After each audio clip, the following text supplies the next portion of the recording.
Hi friends, अगर आप हमारे वीडियो को सबसे पहले देखना चाहते हैं तो अभी हमारे चैनल को सब्सक्राइब करें और बेल आइकन दबाएं।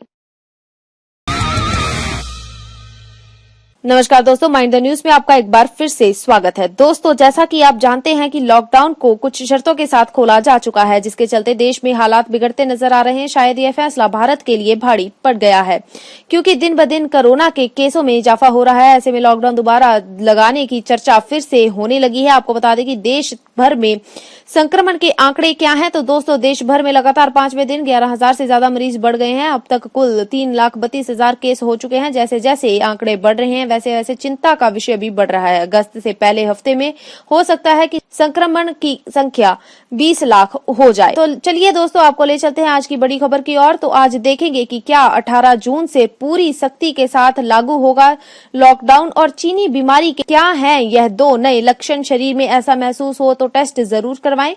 पैन कार्ड को लेकर यदि आप यह गलती करते हैं तो आपको देना पड़ सकता है 10,000 का जुर्माना। देखिए जरूर। आगे देखते हैं दोस्तों, मासूम छात्रा से दुष्कर्म का प्रयास, आरोपी पुलिस की गिरफ्त से फरार। साथ ही 10वीं पास, रेलवे में सरकारी नौकरी, जल्द करें आवेदन। दोस्तों, हर खबर को विस्तार से जानने के लिए बने रहे हमारे साथ। देरी ना करते हुए ले चलते हैं आपको पहली खबर के ओर। क्या 18 जून से पूरी सख्ती से दोबारा लागू होगा देश भर में लॉकडाउन। महामारी संक्रमण को लेकर देश भर में एक बार फिर से लॉकडाउन बढ़ाए जाने की और चर्चा होने लगी है। हालांकि केंद्र सरकार की ओर से अभी तक ऐसी कोई खबर नहीं आई है कि देश में फिर से लॉकडाउन लगा दिया जाएगा और सख्ती की जाएगी। इस बीच लॉकडाउन में सख्ती को लेकर सोशल मीडिया में एक से एक अधिक मैसेज वायरल हो रहे हैं, जिसमें दावा किया जा रहा है कि 18 जून से देश भर में एक बार फिर से लॉकडाउन लगा दिया जाएगा और देश भर में पूरी सख्ती के साथ उसका पालन भी करवाया जाएगा। प्रेस कंफर्मेशन ब्यूरो ने वायरल हो रहे मैसेजेस को लेकर फैक्ट चेक किया है और बताया है कि ये सारे मैसेज फेक हैं। ऐसी कोई भी योजना नहीं है। पीआईबी ने वायरल हो रहे मैसेजेस से बचने के लिए सलाह दी है। इसी के बीच दोस्तों, अब आए हैं बीमारी के 2 नए लक्षण। शरीर में ऐसा महसूस हो तो टेस्ट जरूर करवाएं। महामारी के लिए लोगों को आगाह करने के लिए स्वास्थ्य मंत्रालय ने शनिवार को बताया है कि सूंघने और स्वाद पहचानने की क्षमता खोना कोरोना के प्रमुख लक्षण हैं। मंत्रालय ने पहले इन 2 लक्षणों को आधिकारिक रूप से महामारी की सूचना में नहीं दर्ज करवाया था। आपको बता दें कि चीनी बीमारी को लेकर पिछले रविवार हो रही नेशनल टास्क फोर्स की बैठक में चर्चा हुई थी कि इन लक्षणों को माना जाए या नहीं। गौरतलब है कि मई में अमेरिका के centre for disease control and prevention इन दोनों लक्षणों को लिस्ट में जोड़ा था। वहीं इससे पहले इस सूची में केवल बुखार, खांसी, थकान, सांस लेने में दिक्कत, बलगम, मांसपेशियों में दर्द, गले में खराबी और दस्त जैसे लक्षण ही शामिल थे। इसके अलावा दोस्तों, हम आपको इस चैनल पर सबसे बड़ी और दुनिया भर की खबरें सबसे पहले बताते हैं। अगर आपको भी दुनिया भर की खबरें सबसे पहले जाननी है तो इस चैनल को बिना भूले सब्सक्राइब जरूर करें, बेल बटन जरूर दबाएं। तो चलिए आगे चलते हैं। आगे पैन कार्ड को लेकर यह गलती करनी आपको पड़ सकती है महंगी। हो सकता है 10,000 रुपए का जुर्माना। अधिकतर बैंकिंग लेन देन के लिए पैन कार्ड का होना बहुत जरूरी है। केंद्र सरकार की योजनाओं का लाभ लेने के लिए आपके पास 10 डिजिट का पैन नंबर होना बेहद जरूरी है। अगर आप पैन कार्ड रखते हैं तो कई जरूरी काम आसानी से हो जाएंगे, लेकिन आपको यह भी ध्यान देना जरूरी है कि पैन कार्ड से संबंधित कोई भी गलती आपको 10,000 रुपए का जुर्माना भरने पर मजबूर कर सकती है। अगर आप किसी भी व्यक्ति के पास एक से अधिक पैन कार्ड है तो दूसरा पैन कार्ड सरेंडर कराना होगा। ऐसा नहीं करने पर कानूनी कार्रवाई की जा सकती है। ऐसे में बड़ा जुर्माना भी देना पड़ सकता है। किसी व्यक्ति के द्वारा अगर पैन कार्ड में गलत जानकारी देने पर income tax department income tax act 1962 के सेक्शन 272B के तहत 10,000 का जुर्माना लगा सकता है। साथ ही गलत जानकारी देने पर इनकम टैक्स आपका पैन कार्ड भी रद्द कर सकता है। पैन कार्ड में एक भी गलती पाए जाने पर पैन कार्ड धारक के खिलाफ कार्रवाई हो सकती है। इसलिए दोस्तों, यदि आप पैन बनवा रहे हैं और यदि आप अभी पैन बनवाना चाहते हैं तो अपनी जानकारी की ओर गौर करें और सारी जानकारी ढंग से भरें। साथ ही दोस्तों, इस वीडियो को आगे देखते रहिए। आगे इस वीडियो में आने वाला है कि अब 22 से कम सवारी होने पर बस में नहीं कर पाएंगे सफर, नहीं चलेगी रोडवेज की बसें। ऐसे में इसके बाद मासूम छात्रा के साथ दुष्कर्म का प्रयास, पुलिस की गिरफ्त से आरोपी फरार। दोस्तों, जनपद चंदौली में दिल दहलाने वाली खबर सामने आई है। जनपद के एक गांव में खंडर मकान में शनिवार को एक युवक ने कक्षा 3 में पढ़ने वाली मासूम छात्रा के साथ दुष्कर्म का प्रयास किया है। सूचना के बाद मौके पर पहुंची पुलिस आरोपी युवक को पकड़कर थाने ले गई। इसके बाद प्राथमिक स्वास्थ्य केंद्र साहिबगंज में मेडिकल करवाने के दौरान पुलिसकर्मियों को चकमा देकर फरार हो गया। सूचना के बाद मौके पर पहुंची पुलिस अधिकारी आरोपी युवक की तलाश में जुट गए। लापरवाही बरतने के आरोप में एसपी हेमंत कुटियाल ने एक सिपाही और एक होमगार्ड को नौकरी से निकालकर उनके खिलाफ मुकदमा दर्ज करने का आदेश दिया है। जानकारी के अनुसार गांव निवासी सदनाम शनिवार को गांव की ही 7 वर्षीय कक्षा 3 की छात्रा को बहला फुसलाकर खंडर मकान में ले गया। इसके बाद उसने वहां पर उसके साथ दुष्कर्म करने का प्रयास किया, जिस पर छात्रा चीखने चिल्लाने लगी और लड़की की चीखने की आवाज सुनकर कुछ लोग खंडर की ओर गए। लोगों को खंडर की ओर देखते हुए सदनाम मौके से फरार हो गया। इसके बाद में पुलिस ने धर दबोचा। आगे दोस्तों अब एक अच्छी खबर है। दोस्तों पास भी कर सकते हैं अब सरकारी नौकरी, जल्द करे आवेदन। उत्तर प्रदेश रेलवे ने भर्तियां जारी की हैं। इस भर्ती के तहत stenograph, Hindi, fitter, electrician, welder, painter समेत 196 पदों पर आवेदन प्रक्रिया जारी की है। इन पदों का आवेदन की अंतिम तिथि अब काफी नजदीक आ चुकी है। ऐसे में अगर आप भी रेलवे में नौकरी करने के इच्छुक है तो जल्द अप्लाई करें। इन पदों पर आवेदन करने के लिए उम्मीदवारों को न्यूनतम 50% अंक के साथ 10वीं कक्षा का या उसके सक्षम परीक्षा का पास होना जरूरी है। आवेदन के लिए उत्तर मध्यम के रेलवे के ऑफिशियल वेबसाइट पर जाएं। अब दोस्तों अगली खबर है कि कम से कम 20 सवारी होने पर ही बस में कर पाएंगे सफर। रास्ते में रोडवेज बसों में सवारी नहीं भर रही है, जिसके कारण निगम को घाटा हो रहा है। ऐसे में शनिवार को वीडियो कॉन्फ्रेंसिंग के दौरान गोरखपुर परिवहन निगम के एमडी डॉक्टर राजशेखर ने आरएम एवं एआरएम को निर्देश दिया है कि प्रारंभिक स्टेशन पर अगर रोडवेज की बस में 22 सवारी ना हो तो उसे निरस्त कर दिया जाए। वहीं लंबी दूरी की बसों में कम से कम 40% एवं 200 से 300 किलोमीटर की दूरी की बसों में कम से कम 50% सवारी होने पर ही बसें संचालन करेंगी। इस दौरान 1 जून से लेकर 11 जून के बीच बसों के संचालन की समीक्षा कर रहे थे। एमडी ने कहा है कि अनलॉक 1.0 में बसों का संचालन शुरू होने के बाद उस स्तर की सवारी नहीं मिल पा रही है, जिससे निगम को नुकसान हो रहा है। ऐसे में अब सभी की जिम्मेदारी तय होगी।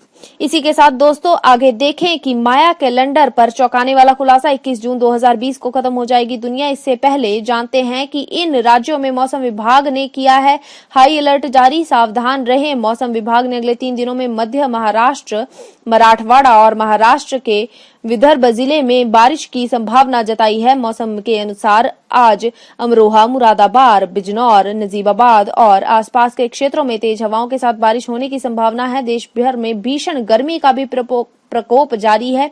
इस बीच भारतीय मौसम विभाग ने 3 राज्यों में भारी बारिश की संभावना व्यक्त करते हुए रेड अलर्ट भी जारी किया है। मौसम विभाग के अनुसार तेलंगाना, कर्नाटक, गोवा और कोकण क्षेत्र में आज भारी बारिश होने की उम्मीद है। साथ ही दोस्तों सीएम योगी आदित्यनाथ को बम से उड़ाने की दी गई है धमकी। 2 भाइयों का प्लान, हो गए हैं गिरफ्तार। उत्तर प्रदेश के मुख्यमंत्री योगी आदित्यनाथ के सरकारी आवास सहित लखनऊ में 50 भवनों को बम विस्फोट करके उड़ाने की धमकी देने वाले 2 सगे भाइयों को पुलिस ने रविवार को छपिया से गिरफ्तार कर लिया है। पुलिस अधीक्षक राजकरण ने बताया है कि शनिवार को राजधानी स्थित डायल 112 मुख्यालय पर एक संदेश आता है कि जिसमें मुख्यालय के आवास समेत राजधानी के 50 भवनों को विस्फोट कर उड़ा देने की धमकी दी गई है। जांच पर पता चला है कि संदेश भेजने वाला मोबाइल नंबर जिले के छपिया थाना क्षेत्र के टीकर का निकला। राजकरण ने बताया है कि इस संबंध में लखनऊ के पुलिस आयुक्त से प्राप्त सूचना के आधार पर स्वदेश गार्ड उर्फ राजा बाबू तथा मनीष को गिरफ्तार कर लिया गया है। बताया गया है कि पूछताछ के दौरान राजा बाबू ने स्वीकार किया है कि उसने अपने मोबाइल से यह संदेश भेजा था, जिसकी पुष्टि तकनीकी जांच में भी हुई है। पुलिस अधीक्षक के अनुसार राजा बाबू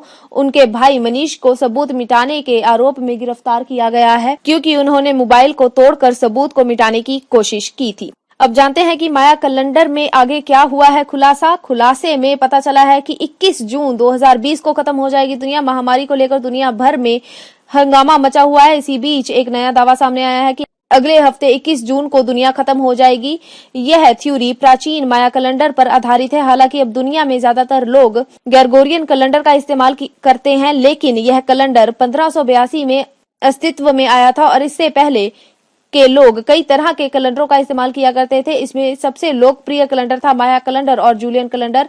ऐसे में विशेषज्ञों के अनुसार ग्रेगोरियन कैलेंडर की पृथ्वी को सूर्य की परिक्रमा करने में लगने वाले समय को बेहतर ढंग से दर्शाने के लिए पेश किया गया था, लेकिन कई लोगों का मानना है कि उस साल से 11 दिन खत्म हो चुके थे। वहीं समय के साथ खोए हुए दिनों में इजाफा हुआ है। अब एक सिद्धांत के अनुसार दावा किया जा रहा है कि वास्तव में वर्ष 2012 में हमें होना चाहिए था, ना कि 2020। इन सिद्धांतों के अनुसार 21 जून 2020 वास्तव में 21 दिसंबर 2012 होगा। गौरतलब है कि इससे पहले 2012 को दुनिया के अंत के रूप में दर्शाया गया था। अब देखना होगा कि 2012 में पूरी दुनिया खत्म हो जाएगी। यह दावा सही है या नहीं, क्योंकि इस दावे के हिसाब से 21 जून या कह सकते हैं कि 21 दिसंबर को दुनिया खत्म होने वाली है। महामारी में एसी और कूलर चलाएं, लेकिन जरूर रखें यह सावधानी। गर्मी बढ़ रही है तो लोगों ने एसी और कूलर का प्रयोग भी शुरू कर दिया है, लेकिन लगातार बढ़ते तापमान के बावजूद लोग एयर कंडीशनर, कूलर का प्रयोग नहीं कर रहे हैं, क्योंकि उन्हें चीनी बीमारी फैलने का डर है। डॉक्टरों का कहना है कि घर में बिना किसी चिंता के एसी या कूलर का प्रयोग किया जा सकता है। यदि आपके घर में किसी व्यक्ति को बीमारी के लक्षण है तो उन्हें खुद को अन्य लोगों से अलग कर लेना चाहिए। हालांकि ऑफिस, मॉल, बसों, हवाई जहाजों में ऐसी ही अन्य जगहों पर सेंट्रल एयर कंडीशन लोगों के लिए खतरनाक हो सकता है। ऐसा इसलिए क्योंकि सेंट्रल एयर कंडीशनिंग होने पर हवा एसी और कूलर के अंदर दोबारा से जाएगी और वही वापस वातावरण में आएगी, जिससे लोगों को संक्रमण का खतरा ज्यादा हो सकता है। साथ ही जानिए, अपने खुद के पक्के घर में रहने वाले लोगों को करना होगा। राशन कार्ड सरेंडर नहीं करेंगे तो हो सकती है कार्रवाई। सक्षम लोग भी राशन कार्ड का उपयोग खूब कर रहे हैं। अब बोकारो जिला प्रशासन ने ऐसे लोगों की पहचान करने का सिलसिला शुरू कर दिया है। गोमिया वीडियो में 8 जून को क्षेत्र में सभी लीडरों को चिट्ठी लिखी है कि ऐसे लोगों के जो राशन कार्ड की जरूरत नहीं रखते हैं, उनके कार्ड को निरस्त कर दिया जाए।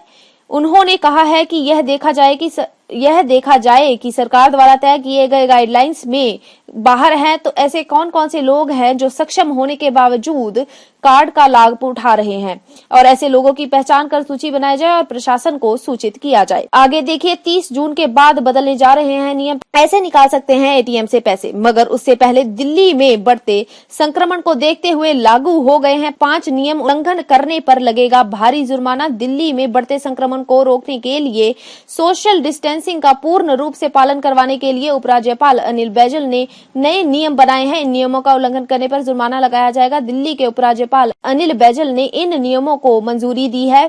पहला नियम क्वारंटाइन नियमों का पालन, दूसरा सोशल डिस्टेंसिंग का पालन, तीसरा सभी सार्वजनिक स्थानों और कार्यस्थलों पर फेस मास्क कवर अनिवार्य, चौथा सार्वजनिक स्थानों पर थूकने की मनाही, पांचवा सार्वजनिक स्थानों पर पान, गुटखा, तंबाकू के सेवन की मनाही। बता दें कि दिल्ली में बढ़ता संक्रमण चिंता का विषय बना हुआ है। शनिवार को एक दिन में 2134 नए मामले सामने आए हैं। इसी के साथ राष्ट्र की राजधानी में संक्रमित लोगों की संख्या बढ़कर 38,998 हो चुकी है। लिहाजा संक्रमण का रोकथाम के लिए सोशल डिस्टेंसिंग सुनिश्चित करने के लिए उपराज्यपाल अनिल बैजल ने कदम उठाए हैं। अगली खबर दोस्तों, निजी अस्पताल में महामारी का इलाज करने के लिए जारी हुई नई रेट लिस्ट। लीजिए पूरी जानकारी। दिल्ली में तमाम निजी अस्पतालों में अचानक सक्रियता बढ़ने के लिए महामारी के इलाज के बहाने लाखों का बिल वसूला जा रहा है। आरोपों का सामना कर रहे अस्पताल भी अब सतर्क हो रहे हैं। इसके चलते अब निजी अस्पतालों ने महामारी के इलाज के संबंधित रेट लिस्ट जारी की है।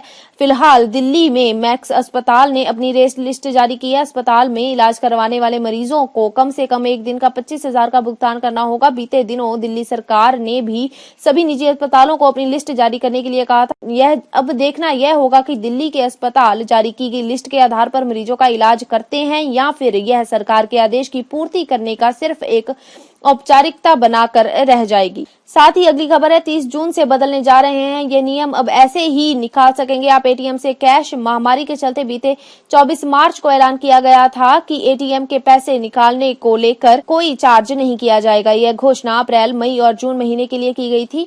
अब लेकिन आशंका जताई जा रही है कि जुलाई से पुराने नियम लागू हो जाएंगे। आपको बता दें कि वित्त मंत्री निर्मला सीतारमण ने मार्च महीने में ऐलान किया था कि 3 महीने के लिए एटीएम से पैसा निकालने पर कोई भी चार्ज न लगाया जाए। इस ऐलान के साथ साथ वित्त मंत्री ने बैंकों में सेविंग अकाउंट में न्यूनतम बैलेंस रखने की सीमा को भी 3 महीने के लिए हटाने का ऐलान किया था। हालांकि भारतीय स्टेट बैंक ने 11 मार्च को ही अपने ग्राहकों के लिए न्यूनतम बैलेंस रखने की अनिवार्यता को खत्म कर दिया था, लेकिन अब जब 3 महीने की तिथि खत्म हो चुकी है तो आशा जताई जा रही है कि जुलाई में दोबारा पिछले नियम लागू हो जाएंगे। इन नियमों का ध्यान रखिएगा दोस्तों। इसी के साथ दोस्तों अमेरिका से एक बड़ी खबर निकलकर सामने आ रही है। ट्रंप ने किया अपना वादा पूरा, भारत के लिए वह बड़ा काम करने वाला है। चीनी बीमारी के मामलों में लगातार वृद्धि हो रही है, लाखों लोग पॉजिटिव आ रहे हैं। ऐसे में मेडिकल सुविधाओं की कमी होने लगी है। भारत ने उचित चिकित्सा सुविधा मुहैया कराने के लिए हर संभव प्रयास किया है। पीएम मोदी ने अमेरिका, चीन और से भी महामारी से लड़ने के लिए मदद मांगी है। दोनों देशों ने अपने तरीके से ही सहयोग किया है। महामारी की जंग में भारत की मदद के लिए ट्रंप ने वादा किया है कि वह वेंटिलेटर भारत को देंगे। अब अमेरिकी राष्ट्रपति ने वादा पूरा किया है। अमेरिका से 100 वेंटिलेटर सोमवार को भारत पहुंचा दिए जाएंगे। वहीं इन वेंटिलेटरों को अमेरिकी फर्म ने बनाया है, जो कि शिकागो से भारत में आएंगे। तो दोस्तों आप क्या चाहते हैं कि लॉकडाउन दोबारा लगना चाहिए या नहीं? अपना जवाब नीचे कमेंट सेक्शन में जरूर बताएं। इसी के साथ चैनल को सब्सक्राइब करना ना भूलें, बेल बटन जरूर दबाएं। माइंड द न्यूज रूम की रिपोर्ट। Thank you for watching our video. अगर आपको हमारी वीडियो पसंद आई हो तो इसे लाइक जरूर करें और हमारे चैनल को सब्सक्राइब करना ना भूलें।